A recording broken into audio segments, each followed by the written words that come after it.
Buenas noches, bienvenidos. Esto es La Hora Perfecta, como siempre, después de su noticiero de la TV pública Fueguina. Bueno, hemos preparado, por supuesto, temas de actualidad y también temas que perduran en el tiempo y que vamos a compartir mediante informes, entrevistas y también parte del aporte informativo que tenemos, ¿no? Esta parte de actualidad nos va a llevar por temas judiciales, temas también políticos. Bueno, el primero de ellos tiene que ver con la 1940, que siempre está en el tapete de la discusión a nivel nacional. Y lamentablemente en este tira y afloje siempre algo se va perdiendo de estas garantías que nos entrega esta ley, ¿no? Una ley casi madre para Tierra del Fuego, que distintos sectores hoy van a opinar y nos van a decir qué ocurre si no tenemos ley. ¿Qué ocurre? Son las mismas condiciones las que tenemos hoy que hace, bueno, muchos años atrás, cuando nació la misma. ¿Volveríamos? ¿Sería un retroceso importante? Bueno, lo vamos a conocer juntos, aunque seguramente las presunciones y lo que se ha vivido durante todo este tiempo algo nos han dejado. No sé si hemos aprendido todavía, pero bueno, lo vamos a compartir juntos. También novedades del doble homicidio. De hecho, está Fernando Medina con nosotros. Él está muy al pendiente de lo que puede ocurrir en estos minutos, porque se tiene que resolver en cualquier momento la situación procesal de varios de los detenidos. En total son 10, y son 3 las causas vinculadas al doble homicidio: el hecho en sí, un incendio, la persecución también, que fue un hecho trascendental que, bueno, fue el antecedente inmediato de lo que ocurrió después, que fue el hallazgo de los 2 cuerpos. Vamos a conocer este tema, vamos a ver qué ocurre, bueno, qué va a pasar. Bueno, y también detalles de lo que ha sucedido en parte de esta investigación.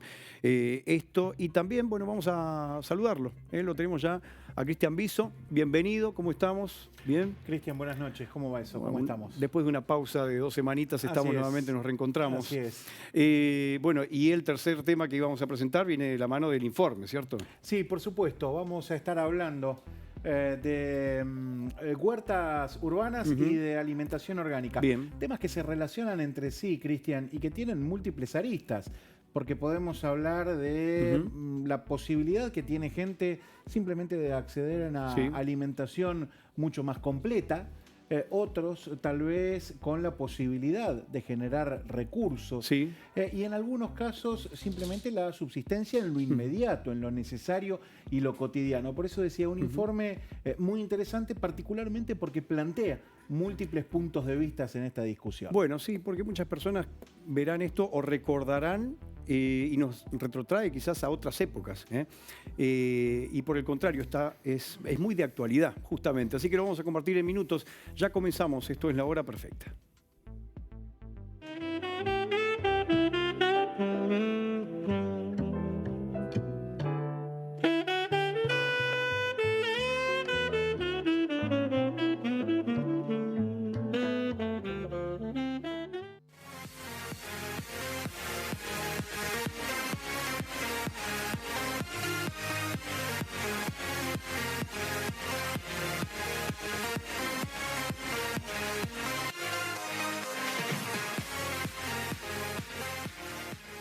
Si les fleurs qui bordent les chemins se fanaient toutes en main, je garderai.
Hacer es parte de nuestra identidad. Desde el primer día de gobierno, los riograndenses nos hemos puesto a hacer una Río Grande para toda la vida.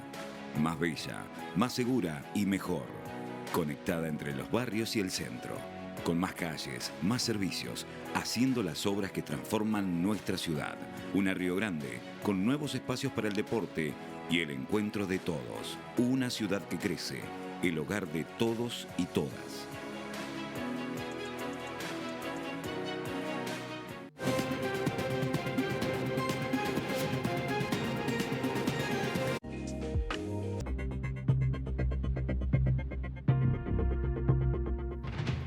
Bien, en la hora perfecta ya estábamos anticipando los temas, algunos de ellos, porque al cierre también vamos a compartir algo más.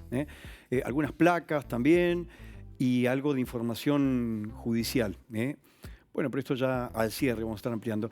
Decíamos que el informe con Cristian Viso era el que nos traía en lo inmediato, pero así como vamos con el tema de la 19640, me parece que vamos a terminar todos interesados en las huertas. Me parece que todos a este ritmo vamos a tener que empezar a pensar en una huerta en el patio de nuestras casas, como tenían muchos habitantes de la ciudad hace muchos años. Cristian, era sí, un método de subsistencia. Y por eso yo decía que este informe puede ser encarado desde diferentes puntos de vista. El de la subsistencia, el de aquel que produce para poder alimentarse, el de aquel que tal vez lo hace simplemente porque tiene un interés en la alimentación orgánica, sí. pero también hay muchos otros que han encontrado un método de subsistencia. En algún momento pasó, ¿no?, a la historia, como si nosotros hubiéramos dado un paso a la modernidad y en realidad volvemos a esto, ¿no? Es como que este círculo nos ha llevado a que, bueno, prosperen una vez más y que sea lo ideal quizás. Por supuesto, Cristian, porque estamos hablando de un volver a las fuentes, como vos lo mencionabas, que tiene que ver también con una conciencia respecto de cómo nos alimentamos y de la forma también en la que adquirimos esos alimentos. Por eso hay un término que aplica a este informe y que tiene que ver con la soberanía alimentaria, algo que seguramente quienes nos están viendo en sus casas en algún momento habrán escuchado, y es justamente eso, poder decidir sobre aquello que ponemos en la mesa cada día al almuerzo y a la cena. Bueno, vamos a conocer algo más de todo esto, entonces. Visitamos huertas. Vamos a conocer cómo viven algunos, ¿no? Así es, porque hemos recorrido varios puntos de la ciudad de Río Grande para charlar con huerteros. Y particularmente nos recibió en su emprendimiento Carmen Luengo, que es una horticultora de nuestra ciudad con muchísimos años de experiencia. Ella trabaja en las chacras de la margen sur, donde tiene su huerta, y allí pudimos charlar respecto de esto, básicamente, que es la producción orgánica, pero también la posibilidad de generar recursos a través de la obra del suelo.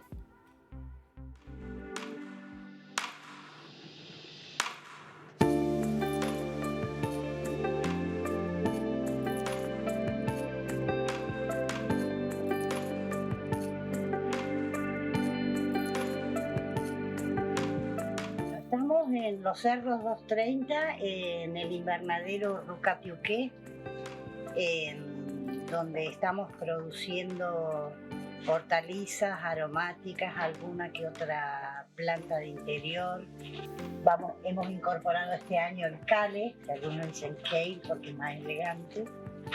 Y después tenemos arvejas, habas, aromáticas, bueno, menta de todos los tipos, albahaca, orégano, tomillo, cibulé, a ver qué más de aromática. Bueno, hay unas cuantas aromáticas, pero la producción más grande es el lechuga.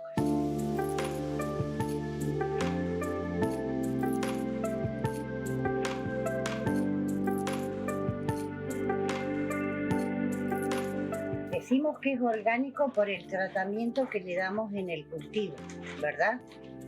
Nosotros no utilizamos ningún tipo de fertilizante químico. Toda la fertilización a la tierra es con compost, con estiércol de gallina, de caballo, de oveja, que tiene un proceso de descomposición. No es que se lo mandamos directamente. Tiene que tener un proceso de descomposición que va entre los 3 y 6 meses por las temperaturas que tenemos. Por eso le llamamos orgánico. ¿Y le sorprende el interés que hay de parte de la sociedad cada vez mayor en el consumo de este tipo de productos? Más que sorprenderme, me alegra, ¿Por qué?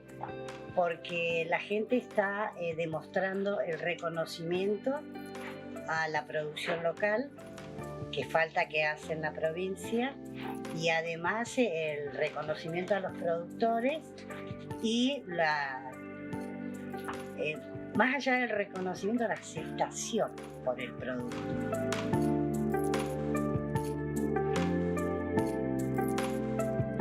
El trabajar la tierra y el cultivar los propios alimentos, la satisfacción que da cuando uno cultiva y lleva a la cocina es incomparable. Aparte, esta labor es antiestrés, digo yo. Es lo mejor que puede hacer. Aparte, primero, economiza, alivia tensiones y come bien.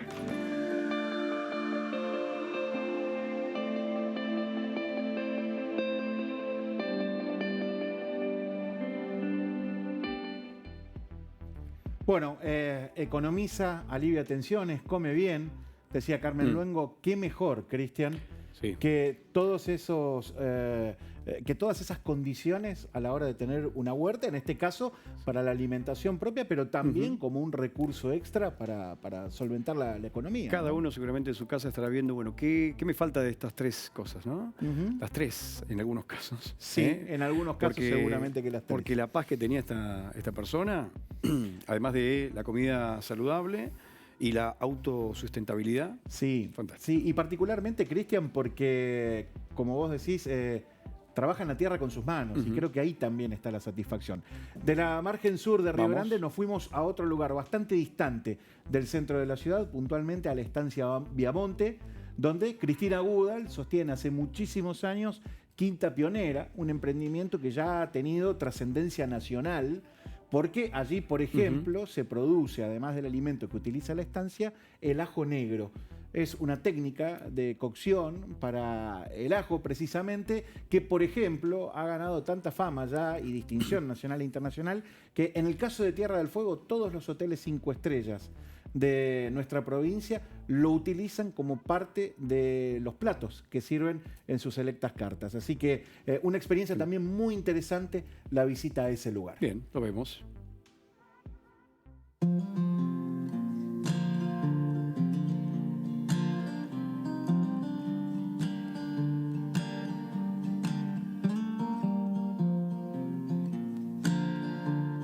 Estamos en Estancia Viamonte, en la Quinta Pionera. Esta quinta era para cuando en Viamonte vivían entre 45 y 50 personas y bueno, hoy somos muchos menos acá. Entonces, bueno, replanteando este espacio había que pensar en algo para usarlo y para aprovecharlo y no perderlo y transformarlo en césped. Son años de cultivo orgánico, años de abonar la tierra todos los años. Y bueno, surgió el tema del ajo y después surgió, primero en cultivo de ajo fresco y después surgió esta innovadora idea, que en realidad no es nada innovadora, es muy antigua, se hace en Oriente hace muchísimos años, que es una cocción del ajo, que es el ajo negro. Con esta cocción el ajo pierde ese picor y todo ese sabor picante y además de darle un sabor muy suave y con ondas de regaliz, se llama el quinto sabor, el sabor umami. Además de eso, multiplica las propiedades de que por sí tiene el ajo.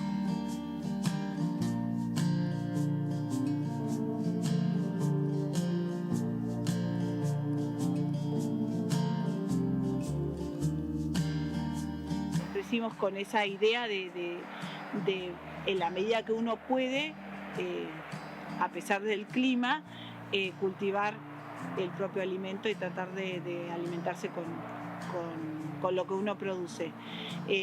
Esto en forma orgánica da una cierta seguridad, digamos, da como una seguridad de que todas las partes de la planta se pueden comer. Cualquier persona en su casa puede cultivar, no te digo todo el alimento que va a consumir en el año, pero sí puede cultivar una gran parte de lo que consume. De hecho, antiguamente todas las casas antiguas de la ciudad de Río Grande y la ciudad de Ushuaia, todas han tenido huertas.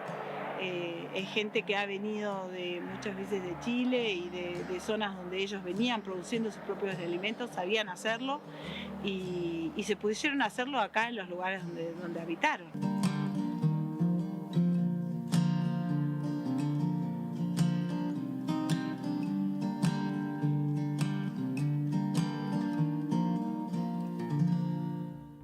Fue una experiencia enriquecedora, verdaderamente, haber visitado Estancia Viamonte, poder charlar con Cristina Udall respecto de este emprendimiento que comenzó, Cristian, para alimentar a la gente que trabajaba en la estancia, pero que fue creciendo al punto que hace algunas semanas nada más el reconocido chef Germán Martitegui estuvo visitando Quinta Pionera y mostrando justamente el trabajo que allí se realiza. Y que guarda relación, Cristian, también con otra cuestión de la que se ha hablado mucho, que es la soberanía alimentaria, esto que yo te mencionaba en el arranque del programa, que es poder elegir qué se come, qué se consume. El municipio de Río Grande está trabajando muy fuerte justamente en ese concepto. De hecho, hoy en la ciudad de Río Grande el 25% del total de los kilos de lechuga que se comercian en la ciudad son producidos en nuestra localidad. De todos modos, todavía estamos muy lejos, ¿no? ¿Se tienen datos respecto a cuántos productores hay, no sé si en Río Grande o en Tierra del Fuego? Bueno, hoy en Río Grande hay más de 100 productores trabajando, registrados y generando además ingresos con sus productos. En los últimos 2 o 3 años ese número se ha duplicado, ha crecido exponencialmente. Cada vez es más la gente que opta por la posibilidad de tener una huerta en su domicilio para la alimentación propia, pero también para generar divisas. Bueno, ese es el tema. También seguramente conocemos o no conocemos a muchos huerteros, pero bueno, porque son particulares, tienen su casa y demás. ¿Esto también se ha registrado? ¿Se sabe? ¿Ha crecido? Sí, es un número que ha ido creciendo. Es más, te cuento un dato. Hay un caso que es paradigmático. Sobre la calle Sarmiento, camino al Parque Industrial, hay una mujer de nuestra ciudad, una señora mayor, que como no tiene lugar, en la vereda prácticamente y en 2 maceteros está cultivando la lechuga que consume. Digo, para que entendamos cómo la gente se ha tomado en serio esta posibilidad que viene creciendo año tras año en Río Grande. Bien, bueno, la verdad que es una vuelta, pero que en realidad de la cual nunca tendríamos que habernos despegado. Los huertos, entonces, en Tierra del Fuego, en Río Grande en particular también, bueno, afuera, ¿no? Afuera, porque en las estancias igualmente hay. Bien, ¿se queda con nosotros? Me quedo. Vamos a continuar, por supuesto, con más noticias. Vamos a continuar ahora con otros temas. Vamos a volver después con Cristian Viso al cierre. Pero como decíamos, es probable que tengamos que retornar a las huertas, pero más que nada por otra situación. ¿Por qué siempre? Gabriel Clementino, ¿cómo le va? Bienvenido. Bueno, al contrario, gracias por estar acá con nosotros. ¿Por qué siempre están desde distintos sectores haciendo mella a la edición C40? Por los intereses que hay. Por los intereses en contra de la Muy bien. Bien, vamos ahora me va a contestar, ahora me lo va a decir, pero bueno, nos vamos a un breve corte y estamos nuevamente con la hora perfecta.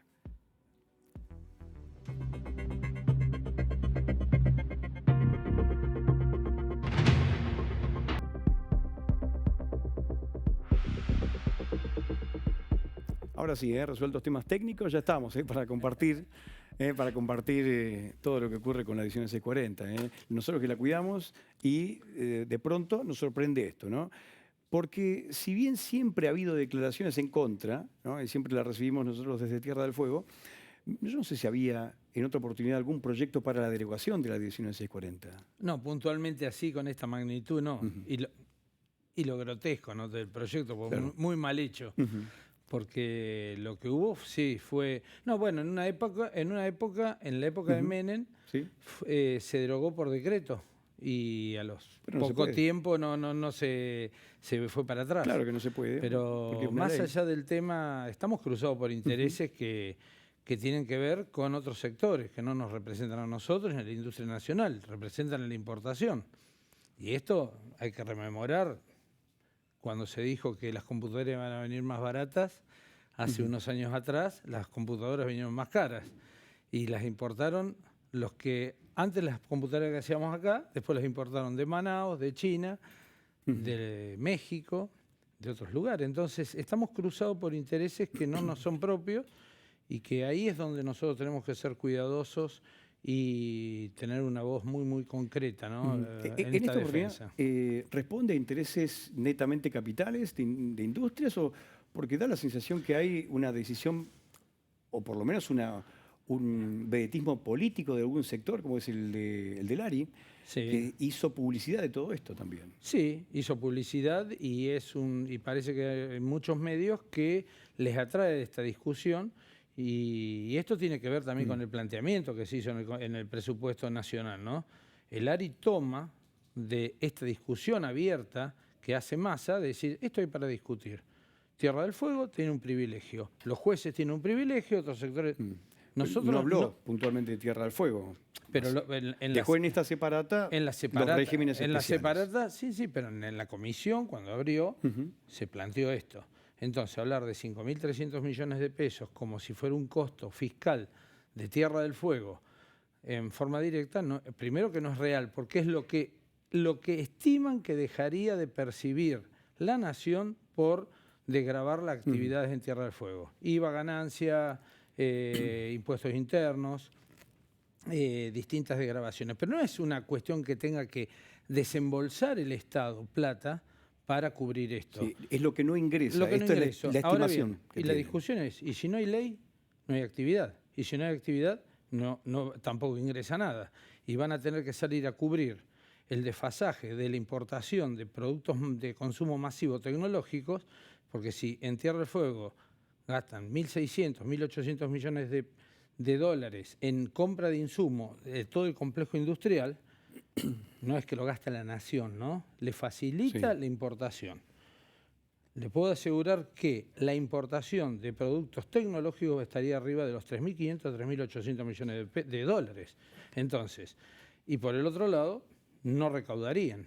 Y por el otro lado, el Estado se tendría que hacer cargo de cubrir el desfasaje social que esto cubre. ¿Por qué? Porque al mes de junio, los empleados del complejo industrial de Tierra fueran 12.828, creo que eran. Más entre 5.000 y 6.000 fuentes de trabajo en forma indirecta anexa por distintas actividades que hay alrededor. Entonces, estamos hablando que del orden de los 18.000 personas estarían fuera del mercado laboral, que implica, imagínense Solo tomamos el Parque Industrial de Río Grande, porque también tenemos una gran industria en general estamos hablando, ¿no? En general en toda la provincia, en Río Grande y en Ushuaia. Acá somos más.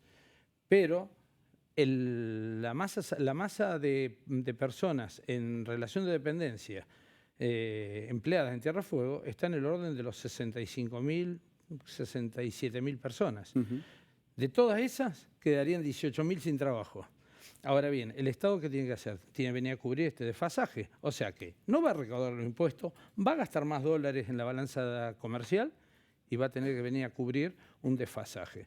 Yo dije ayer en un programa, le dije, si Tierra del Fuego no hubiera tenido la ley, estos 50 años de la ley, con sus errores y con todo lo perfectible que es la ley y el subrégimen en sí, y Río Grande sería, con respecto a nuestros vecinos, ¿no? Porvenir, y Ushuaia sería Puerto William. Pero es una realidad que también la potencialidad, no solamente desde el punto de vista del trabajo y desde el empleo, sino también desde lo cultural, desde lo demográfico y desde lo estratégico que es Tierra del Fuego. Y también desde el punto de vista de lo que es la industria del conocimiento y el tema tecnológico. ¿Qué haría toda esa gente, esos 14.000 personas que tienen nivel de capacitación tecnológica alta y que no tendrían otro lugar donde ir? Le pregunto, por supuesto que después de 50 años la situación ha cambiado completamente. Hoy, sin la 1940, ¿el retroceso sería inmediato? Y sería muy, muy fuerte. Sería muy fuerte. Porque habla inmediatamente, por supuesto, de la pérdida laboral. Sería muy fuerte porque no habría posibilidad de captación. Yo creo que la Tierra del Fuego ha sido la provincia que durante las últimas décadas ha crecido permanentemente por encima, siempre por encima de cualquier otra provincia. Esto por la migración interna, por supuesto la natalidad quizás en términos comparativos no hace tanta diferencia, pero la migración interna sí. Y hay algo importante. Por ejemplo, lo que no subsidia la nación, como lo hace, por ejemplo, en Manaos, es la inversión. Lo que subsidia la nación, para decir subsidia, es la no percepción de impuestos por la actividad, pero no subsidia la inversión con tasas ni subsidia para radicación. En Manaos se hace. Y así todo, Tierra del Fuego triplica el nivel de inversión no solamente en el polo industrial, sino también en todos los servicios alrededor y todas las pymes. porque en esto hay que ver cuál es el nivel de inversión que da el no tener que pagar impuestos. Y el otro tema que es muy importante y hay que decirlo, el efecto de derrame que tiene esta ley en lo que son los salarios, porque cualquier digamos, sector de la economía en salarios está entre el 55% y el 100% con zonas por arriba de lo que se está cobrando en el norte. ¿Y esto qué repercutiría si Tierra del Fuego no tiene la ley? Impuesto a las ganancias. ¿Cuánto? Entre el 33% del poder adquisitivo de nuestra gente que dejaría de percibir esa plata, dejaría de circular en la isla y generaría todo un retroceso, bueno, aparte del problema de economía doméstica. Bueno, ¿no? tenemos, por supuesto, hoy estamos bajo el amparo y la protección de la 19640. Sin la 19640, aparte, por supuesto, de lo que ya usted señalaba, ¿no? Del aspecto productivo en toda la provincia. Bueno, el impuesto a las ganancias, el IVA. A eso ya le sumamos la logística, que hoy se paga la logística. Claro. Pero bueno, ¿sería de cuánto? Un encarecimiento de un 50% de todo, entonces. Exactamente. Y también, desde el punto de vista de lo que digo yo, que Tierra del Fuego tiene el nivel de blanqueo laboral más alto del país. El nivel de blanqueo de gente en blanco más alto. Igual que desde el punto de vista impositivo y tributario. El nivel de blanqueo más alto del país. ¿Y esto en qué repercute? También en impuestos municipales y impuestos provinciales puntualmente, con el tema de ingresos brutos. El tema, por ejemplo, no tendría las tasas de verificación industrial si no habría fábricas. Y un montón de conceptos que hoy están blanqueados en la economía y repercute fuertemente en las cuentas fiscales provinciales. Entonces, es toda una escalada. Plantear esto de esta forma que se ha planteado es totalmente irresponsable desde muchos puntos de vista. Bueno, por supuesto que todos los sectores deben ahora pronunciarse, necesariamente deben actuar de manera conjunta. ¿Siente que esto se ha visto así? Me da la sensación que todavía estamos un poco lejos. Hubo mucha especulación política, porque cuando salió lo del presupuesto, nadie salió a decir nada.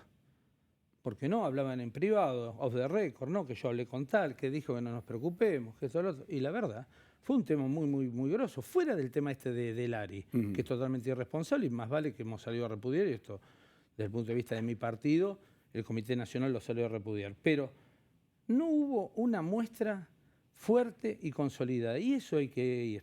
Tenemos que estar todos juntos trabajando en esto. ¿Hay un exceso de confianza que esto no va a ocurrir? No, es un exceso de especulación política.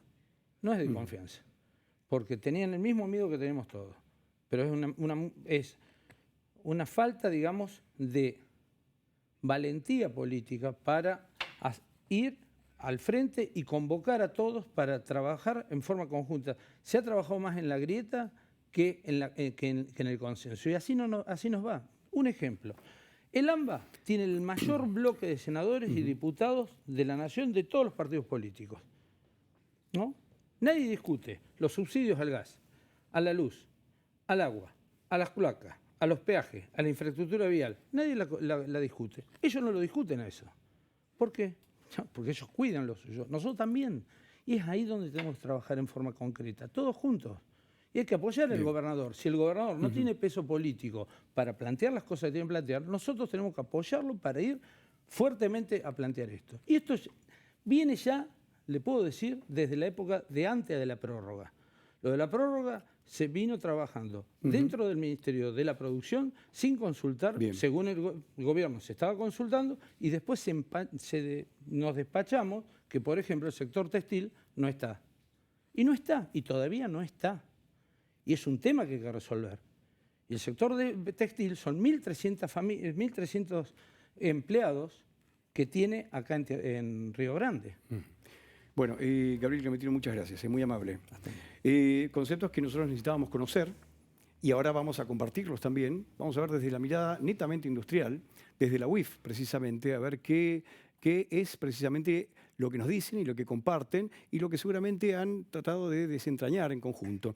Estamos ahora con Ramiro Caballero, que es director ejecutivo de la UIF, de la Unión Industrial Fueguina, una persona con muchísimo conocimiento y experiencia y trayectoria en el sector. Ramiro, ¿qué tal? ¿Cómo le va? Bienvenido. ¿Qué tal, Cristian? Un gusto. Saludo a toda tu audiencia. Bueno, ¿Cómo estás? el gusto es mío. Y gracias también por estar con nosotros. ¿Y cuál es la Al observación que contrario. hacen ustedes? ¿Qué análisis hacen de todo esto? ¿Es una sensación de inseguridad o ustedes dan por sentado que es solamente un acto político más y esto no prosperará? Yo creo que en realidad los proyectos de este Ujú, tipo, recién lo escuchaba a Gabriel, le mando un saludo, en realidad, o parte de lo que él estaba diciendo, ujú, la preocupación que se tiene, como he sido funcionario en su momento, director en este momento sí. de la industria fueguina, eh, tenemos que estar siempre atentos, eso está clarísimo. Un proyecto de esta envergadura, como fue presentado apresuradamente, además, habla también de un desconocimiento de aquel que lo presenta, pero no quita de que tengamos que tener en cuenta todas las posibilidades que la discusión de ese propio proyecto de ley pueda traer a nuestra provincia. Todos los actores, yo me he comunicado absolutamente, o casi, te diría, todos los actores políticos de la provincia que tienen injerencia en el ámbito de diputados, senadores y demás, eh, y todos coincidimos en la fuerza que hay que hacer para que no suceda este hecho, que entiendo que no va a suceder, pero Ujú, sí se está como discutiendo, y sí. eso no es lo que no es sano. Porque para discutir algo, Cristian, primero hay que conocerlo, Ujú, conocerlo en profundidad. Si voy a hacer un proyecto de ley, tengo que tener un sentido del por qué lo tengo que llevar de una manera determinada. Ahí está el gran problema, ujú. cuando se empiezan a discutir cosas con desconocimiento. Em, ¿Cuál sería el efecto inmediato para la industria fueguina? ¿Cuál es la mirada que tienen y, por supuesto, el análisis al respecto? Yo creo que no va a prosperar esto, no va a Está bien. prosperar. De hecho, hoy Ujú. en lo que es el dictamen de diputados en la comisión, Sí, sí, un lo tema hablamos. que Sí, sí. bueno, entonces Ujú, la realidad creo que no va a prosperar. Es cierto que los proyectos de ley como proyectos están dando, si no lo retira quien lo presentó, siguen vigente por un tiempo determinado, con lo cual o después en definitiva no se trata y queda descartado o alguien lo puede discutir. El impacto, comparto. Si hay una promoción que inclusive ahora un subrégimen industrial que ha sido prorrogado por un tiempo determinado, donde la expectativa está no solamente en la cantidad del régimen, perdón, en las producciones actuales, ujú. sino en la reinversión en los sectores productivos, en la nueva generación de empleo e inclusive fondos por la creación de ese fideicomiso que se está haciendo para lograr hacer productivamente Tierra del Fuego o diversificar Tierra del Fuego en otros sectores, Sí. este tipo de cosas genera una incertidumbre enorme, importante, pero no nos debe quitar para nada el foco de lo que queremos hacer y llevar adelante. Sí atenderlo, sí preocuparnos y trabajar en conjunto para que esto no sea de esta manera, que no se lleve Ujú. adelante, pero no nos debe quitar de ninguna manera el foco de lo que se tiene que hacer en la provincia de aquí en adelante, y eso también nos hablamos con el gobernador. Muy bien. Usted hizo hincapié precisamente en este fondo, en esta inversión. Em, bueno, una inversión de explotación gasífera offshore, que después viene de la mano de otro tipo de inversiones. Y desde el punto de vista entonces positivo, ¿no? De la UIF. ¿Cuál es lo inmediato? ¿Cuál es la visión inmediata que tienen? ¿Cómo será el desarrollo industrial en Tierra del Fuego desde la UIF? Yo creo, primero, obviamente, como compromiso del sector industrial o de la UIF, es incorporar a más cantidad de actores. Dentro de la Ujú, Cámara, lo digo sinceramente en esto, en el punto de que tiene que estar todo el sector industrial contenido. Estamos hablando de una pyme que se sienta representada dentro de una Cámara a el mayor productor de la provincia, electrónico, en todo caso, si queremos nombrar un rubro. ¿Qué expectativa tenemos? No solamente se está trabajando, y ustedes conocen muy bien que hay actores que están viendo la posibilidad del puerto de ujú. Río Grande, que yo eso Sí. realmente lo creo como una realidad, porque se está trabajando muy seriamente. Es algo que no solamente se está hablando de un puerto logístico, sino que la idea es que involucre a otras actividades industriales. Eso hace y a la mejora de la eficiencia de todo, la logística provincial, y en el caso de Río Grande ni hablemos. Y ya cuando hay actores propios que hoy están en la provincia pensando en nuevos desarrollos, la verdad que es muy sano, Cristian, no solamente para la Tierra del Fuego, sino para el sector industrial del país. Y ahí tenemos que tener el foco. Entonces lo inmediato es atender los grandes proyectos, que son estos, como también las problemáticas permanentes que existen, que pueden ser de una producción, de un insumo que no llega en tiempo a la fábrica, de una solución que hay que encontrar definitivamente para el sector textil, que todavía está, y esto es un trabajo que estamos haciendo en la UIF. La semana que viene Ujú. tenemos una reunión en la Secretaría de Industria de la Nación. Bueno, son distintas tareas, pero no perder objetivo de lo que se debe lograr. Bueno, nos permite soñar entonces con esto que usted señala, sobre todo cuando hizo hincapié en el puerto, que usted señala, digamos, ahora sí puede ser una realidad. Ha tenido diálogo con, bueno, integrantes, por supuesto, de Milgor, que han sido protagonistas en las últimas horas también, con otros proyectos y propuestas. Estamos atentos a que en el mes de diciembre se tendría que presentar el proyecto ejecutivo. ¿Tiene algún adelanto de esto? ¿Se mantienen las fechas para la presentación? Hay cosas que obviamente hay temas por ahí puntuales de fecha que uno no puede tener precisos, ¿no? Pero a ver, Sí. ¿por qué soy optimista? Porque es un trabajo serio que se está llevando adelante, por lo menos la parte que uno puede conocer. Hay distintos actores involucrados que ven una expectativa, que tal vez no están asociados a lo que puede ser el puerto en Río Grande o un desarrollo acuícola que inclusive puede existir para la provincia por los fondos del fideicomiso que quieren llegar. Empresas que empiezan a soñar en qué otro tipo de desarrollo pueden realizar en nuestra provincia a través de el software, la industria del conocimiento, el turismo. O sea, cada uno ha estado mirando este tipo de rubros provocado, si se quiere, por la prórroga del subrégimen. O sea, cuando hablamos del subrégimen es que esto realmente provocó, si se quiere, una oportunidad de plazos determinados de tiempo, garantía de lo que hoy se estaría, lo que se está fabricando, produciendo, pero ver otras cosas también como para ir complementando, y eso es por eso soy optimista, porque es un buen trabajo que se está llevando adelante por parte de los actores del sector, desde el trabajador al inversor, que obviamente la dinámica tiene que estar acompañado de la administración central, porque recién tenemos 7, si no recuerdo mal, 7 proyectos de adhesión al régimen recién con resolución firme. No es que el resto no vaya a salir, sino que administrativamente lleva tiempo y bueno, tal vez lleve más de lo esperado, pero en definitiva va a ser una realidad durante fin de este año, principio del que viene. Ramiro Caballero, muchas gracias, es muy amable. A ustedes, que estén muy bien. Buenas noches. Bien, algo de tranquilidad quizás, también algo de seguridad respecto de los conceptos que ha vertido el director ejecutivo de la UIF con nosotros. Nosotros vamos ahora a dar vuelta de página inmediatamente porque ya estamos muy cerca del cierre, estamos en directo, estamos por Facebook también, La Hora Perfecta en estos momentos transmitido en directo por Facebook, y también ustedes de esta manera vamos a conocer otros temas. Temas de actualidad ya repasamos. La atribución 640 de manera profunda y también el doble homicidio, por eso lo presentamos a Fernando. ¿Cómo está, Fernando? ¿Cómo está, Cristian? Buenas noches para todos. Bueno, el tema complejo que vamos a compartir en segundos, pero estamos allí, ¿no? ¿Estamos todavía chequeando información? Nos quedamos con la tranquilidad de hace instantes de que los procesamientos no se van a estar conociendo sino hasta cerca de la medianoche. El plazo procesal vence en las 2 primeras horas hábiles de mañana, así que incluso hasta mañana, hasta las 8 o 9 de la mañana, podría estar conociéndose el pronunciamiento respecto de los primeros 5 detenidos. Ese plazo procesal comienza a regir a partir de la indagatoria de las 5 personas que fueron detenidas inicialmente y sobre estas se iría a limitar el pronunciamiento que va a hacer en las próximas horas el doctor César. Bueno, ahora vamos a conocer un poco el desarrollo de todo lo que ha acontecido, cómo ha sido la cronología, por lo menos una reconstrucción de estos acontecimientos que han conmovido a toda la provincia. Ahora, después de la pausa.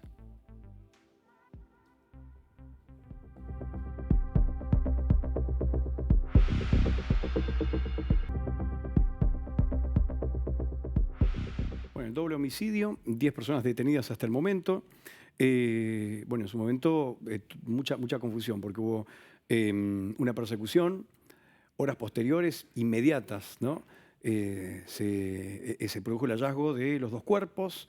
Esto es un poco de la cronología que ya va a anticipar, pero ¿para qué adelantarnos? Porque, bueno, Fernando, tenés el detalle de todo lo ocurrido durante ese momento, durante este proceso de investigación hasta ahora, hasta hace minutos nada más. Es una trama muy compleja, Cristian, que bueno, a partir del secreto del sumario, que fue muy estricto desde el juzgado, nos permitió recién contar con algo de información medianamente oficial, ¿no? En los últimos días, pero las primeras semanas prácticamente estuvimos a ciegas, los medios, o manejándonos con información muchas veces extraoficial, ¿no? que surgía desde la investigación, pero que no podía ser chequeada o corroborada debidamente. Y bueno, se pudo armar una trama. Obviamente la investigación ya la tiene armada, ¿no? Pero esto, bueno, comenzó el 8 de octubre a primera hora de la mañana en este domicilio de calle 20 de junio, este domicilio que ya ha estado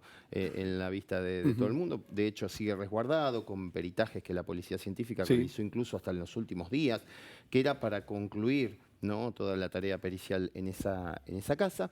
Lo cierto que ocurrió allí, esto empezó temprano, cerca de las 8:30, con la irrupción de 2 personas buscando droga, cocaína, sobre la cual recriminaban a los Badillas. Esta es la casa del padre de Badilla, de Alejandro Badilla.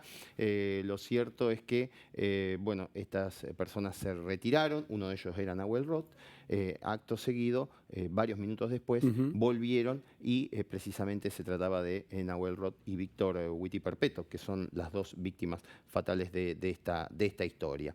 Allí, bueno, lo que ocurrió adentro realmente... Eso es lo que está en discusión ahora, porque cada uno va a declarar lo que seguramente le convenga. Son indagatorias, o Pero sea... allí perdieron la vida estas 2 personas, en ese lugar. Allí, en ese lugar, es que perdieron la vida.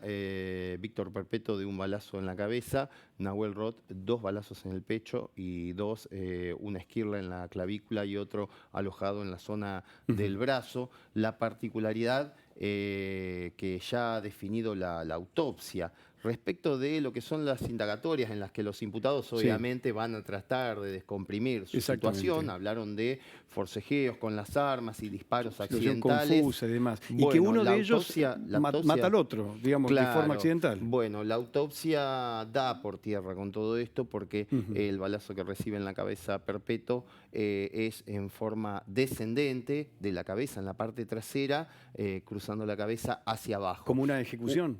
Un disparo accidental, eso es lo que marca, ¿no? La víctima estaba en un plano inferior a quien efectúa el disparo. En un forcejeo es muy difícil que ocurra esto.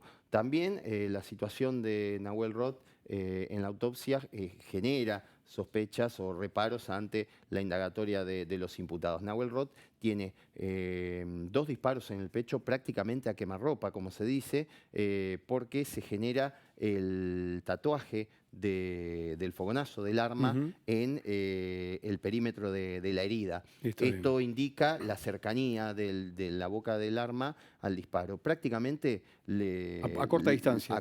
Le apoyaron el arma en el pecho y le dispararon 2 veces. Esto, bueno, es difícil que configure un forcejeo. Lo cierto es que ¿Nadie escuchó nada? Porque este es un lugar donde, digamos, residencial. ¿De esto todavía no se sabe? De esto no ha trascendido. No se sabe. Todavía por lo menos algo no que ha sido un aporte importante de ese vecindario es que pegado a esta vivienda hay un lavadero del cual se recogieron cámaras de seguridad, imágenes que dan cuenta de los momentos previos y posteriores. Con eso de los momentos previos incluso ya estaban identificados desde el primer día quiénes eran los que habían corrido al gol de Badilla, a los tiros por toda la zona de Chacra 2.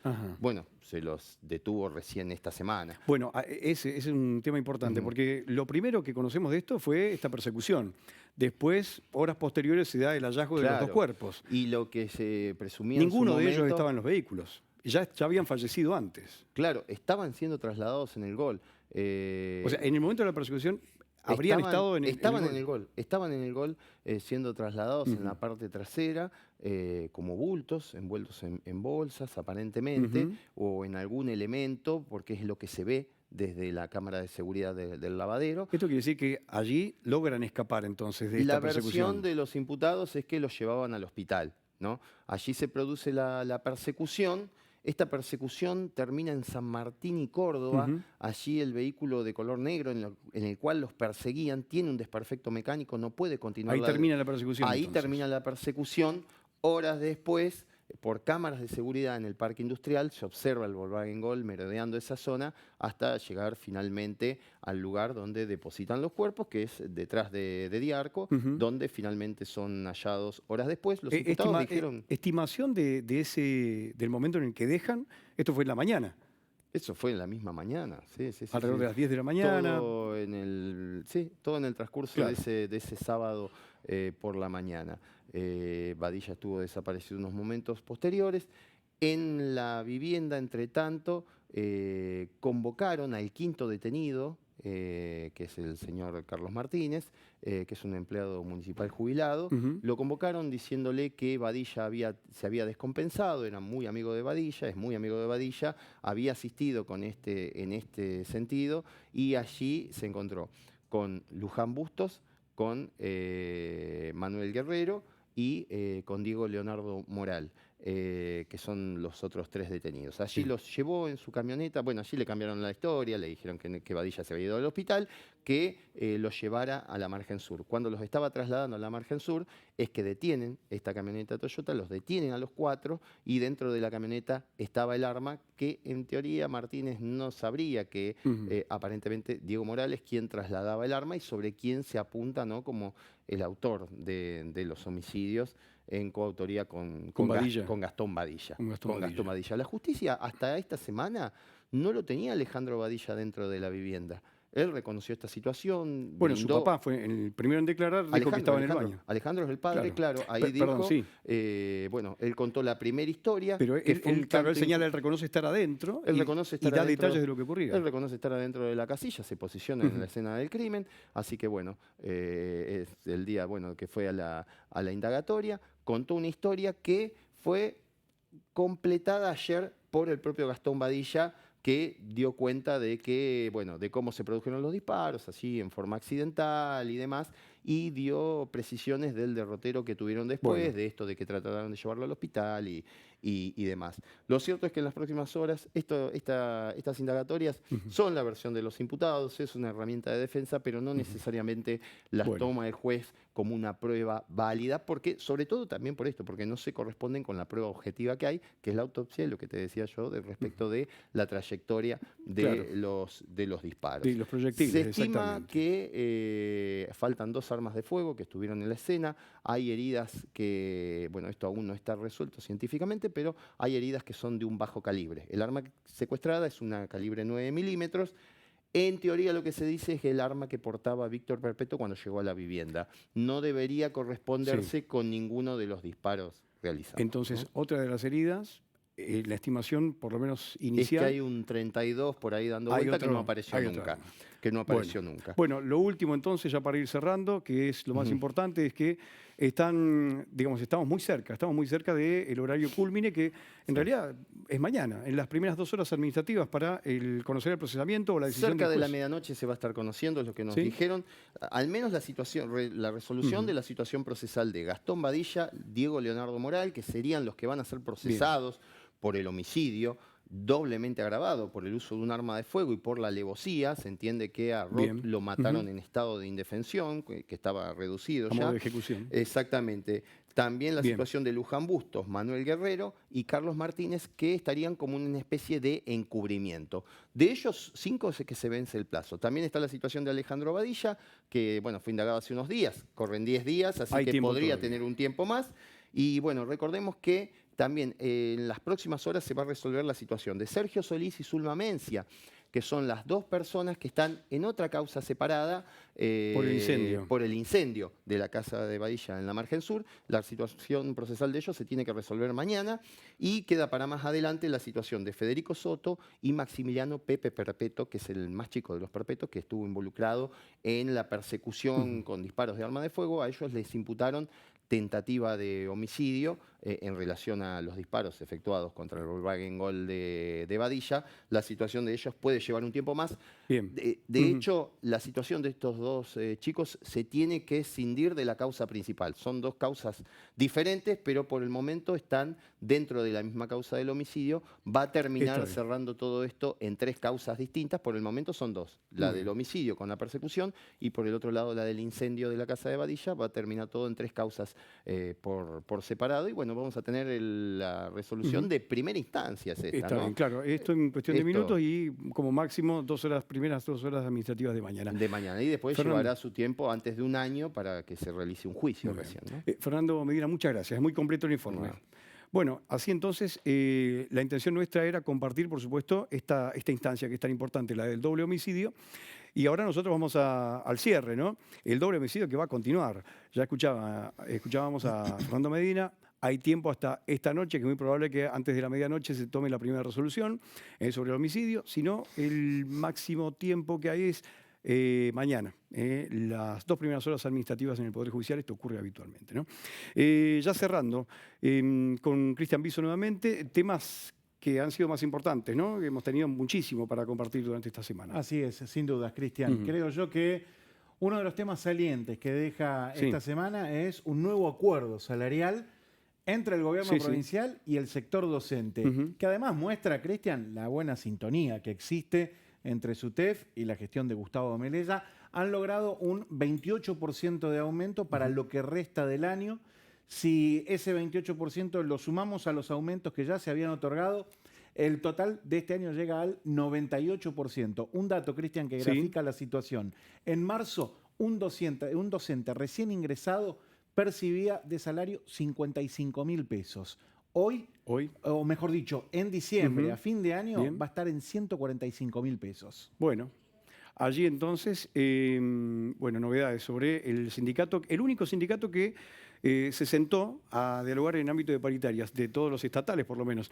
Y otro de los temas, tenemos que agradecer a Neodelfos, la consultora que nos ha compartido algunos datos de la inflación y los nuevos hábitos de consumo. No sé si ya tenemos las placas para compartirlas. Nuevos hábitos de consumo en la provincia. Vamos a tener ahora, y en principio ya lo hemos compartido durante este último tiempo, cómo ha sido la progresividad, por supuesto, y la evolución de nosotros, ¿no? De todos nosotros en este sentido, en la compra y demás. Tenemos ya los primeros datos. Este dato corresponde a Río Grande. Hay porcentajes para compartir. La búsqueda de ofertas de manera activa, algo que no ocurría habitualmente, ha crecido en un 35,2%, lo tenemos acá, es la evidencia que tenemos, y también algo más. Sí, saliente. Cristian, porque en segundo lugar, dentro de estas modificaciones en los hábitos de consumo, la gente ha empezado a comprar segundas marcas. De acuerdo a la encuesta, el 17,9% de esas personas ha tenido que optar justamente por esta posibilidad para poder seguir adquiriendo los mismos productos que forman parte de su canasta básica. Bueno, y después recortes, salidas de esparcimiento y también la compra en supermercado mayorista, el 15,3%, en una proporción igualmente en crecimiento, algo que no se registraba en otras oportunidades. Tenemos otros datos, tenemos más placas para compartir, lo mismo, pero para Ushuaia. ¿Qué es lo que ocurre en la capital de la provincia? A ver si lo tenemos, ya en segundos lo vamos a compartir. Aquí está. Ha crecido también la búsqueda de ofertas de forma activa en un 29%. Sí, así es, Cristian. Bueno, compran en supermercado mayorista los ushuaienses también como segunda opción de esta encuesta. Vos fijate, en Río Grande se daba que en el segundo lugar de la encuesta aparecía la compra de segundas marcas. Bueno, en Ushuaia aparece en tercer lugar. Pero en un porcentaje similar igualmente. Sí, indudablemente. A ver, lo que esto demuestra, Cristian, es que la dinámica de la gente ante la inflación es muy parecida en las dos ciudades. Creo que tenemos una placa más para compartir en este índice de esta encuesta que nos ha brindado Neodelfos. Frente a la inflación, la gente ha modificado sus hábitos de consumo. Está dividido por grupo etario, y algo que nos llamaba poderosamente la atención es que los porcentajes son elevados, pero siempre resaltando al grupo etario de 36 a 45 años, que busca de forma activa ofertas en un 45%, también los más jóvenes en un 50%. Bueno, y hay un dato muy interesante también en esa placa, Cristian, porque la franja de edad que va de los 36 a los 45 años es la que más ha recortado salidas de esparcimiento. Que no es menor, digo esto, ¿no? Porque es donde uno empieza a ajustar cuando la plata no alcanza. Bueno, y lo que nos señalaban, porque Leonardo Pérez Bustos, lo estábamos hablando con él, que es quien nos ha brindado esta información, es que aquellas personas que son de mayor edad, de 46 a 65 años, que hay mucha gente, y es muy joven esa gente. Nosotros entramos ahí. Bueno, y no han modificado tanto sus hábitos, no los han modificado. Sí, de 45 hacia atrás, en grupo etario, bueno, sí han modificado estas características, sus costumbres de compra y de adquisiciones. Y Cristian, además esto, disculpame, sí, demuestra la capacidad de adaptación que tenemos ante esta situación, ¿no? De sobrevivencia. Tal cual. Hemos aprendido a adaptarnos para sobrevivir ante una suba de precios que se ha vuelto permanente. Bueno, y mayores de 46 años entonces no han modificado tanto sus hábitos de consumo. Bueno, datos de Neodelfos, también la consultora de la provincia, así que le agradecemos a su director, Leonardo Pérez Bustos. Y hay mucho más para compartir, pero hemos llegado al final. Cristian, muchas gracias por estar con nosotros. A vos, Cristian, como siempre. Bueno, hemos estado con Fernando Medina, con el bloque policial y judicial, hemos estado, bueno, todo esto lo ha llevado adelante también Carolina Salas en la producción general. Y por supuesto también hay que agradecerle al equipo, a cámaras y a todo el equipo que compone el canal, la TV Pública Fueguina. Gracias por estar con nosotros y nos despedimos hasta el próximo jueves. Esto ha sido La Hora Perfecta.